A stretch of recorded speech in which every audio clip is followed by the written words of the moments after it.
NTV time, जनता की बात।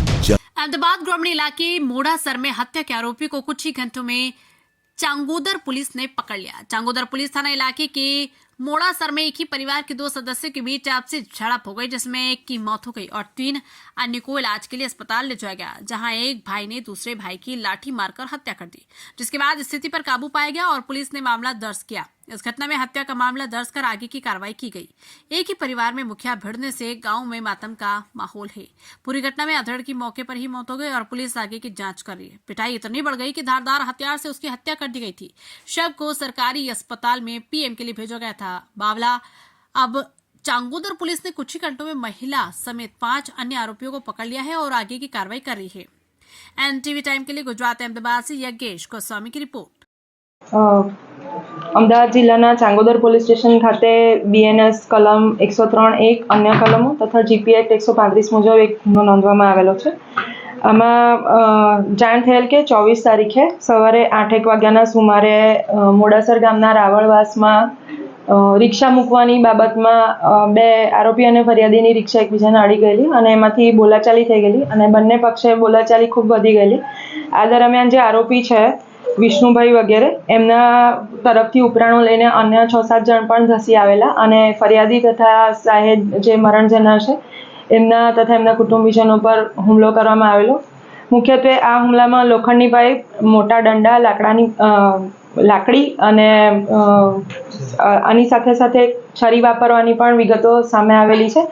આ અનુસંધાને જે વધુ આમાં જાણવા મળેલું છે તે તથ્ય મુજબ જે મરણ જનાર જીલુભાઈ છે તેમનો દીકરો છે ફરિયાદી ભરતભાઈ ઉર્ફે વગો સન ઓફ જીલુભાઈ ચીકાભાઈ, એ મોડાસર ગામના રાવળવાસમાં રહે છે। ત્યાં એમની રિક્ષા પડેલી હતી અને એની નજીકથી વિષ્ણુભાઈની રિક્ષા લઈ જતા તે દરમિયાન રિક્ષા એકબીજાને અડી ગઈ હતી।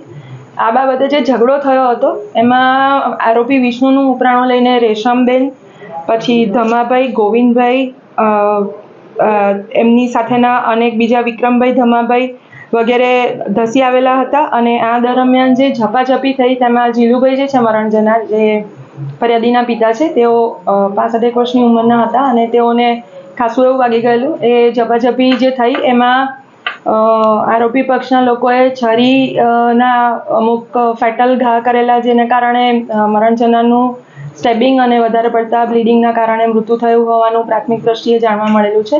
તેમનું PM તથા અન્ય કાર્યવાહી પણ કરવામાં આવેલી છે।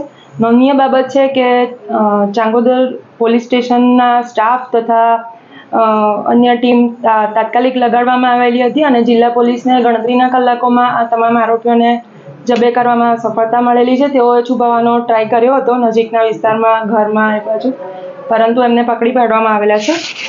ગઈકાલે રાત્રે 21:00 તેમને એરેસ્ટ કરવામાં આવેલા છે। આ પૈકી એક કાયદાના સંઘર્ષમાં આવેલ કિશોર છે, જેને માટે પણ ડિટેનની જે કાયદાકીય કાર્યવાહી છે તે કરવામાં આવેલી છે। આ ઉપરાંત એક મહિલા આરોપી છે રેશમબેન, વાઇફ ઓફ ગોવિંદભાઈ રાવળ, તેઓને પણ આજે સવારે એરેસ્ટ કરેલા છે। તેમની પાસેથી રિકન્સ્ટ્રક્શન પંચનામું, કઈ રીતે આ ઘટના બની, આખી મર્ડરની જે ઘટના છે, કોનો શું રોલ હતો, કોણે કઈ રીતે હુમલો કર્યો, કયા વસ્તુથી હુમલો કર્યો છે, એ બધી વિગતો હાલ મેળવવાની ચાલુ છે। પોલીસ રિમાન્ડ મેળવવાની તજવીજ કરનાર છે। રિમાન્ડ અનુસંધાને આરોપીઓએ ક્યાંથી વેપન લીધેલા, આ ઉપરાંત બીજા કોઈ આરોપીઓ હતા કે કેમ, અને આ જે થોડા કલાકો દરમિયાન તેઓ છુપાયા છે તે દરમિયાન તેમણે ગુનાને લગતા પુરાવાઓ છુપાવવાનો કે નાશ કરવાનો કોઈ પ્રયત્ન કરેલો છે કે કેમ, એ પણ વિગતો હાલ અમે શોધી રહ્યા છીએ અને ટૂંક જ સમયમાં આની આગળ કોઈ બીજી વિગતો હશે તો પણ અમે ચોક્કસપણે જણાવીશું।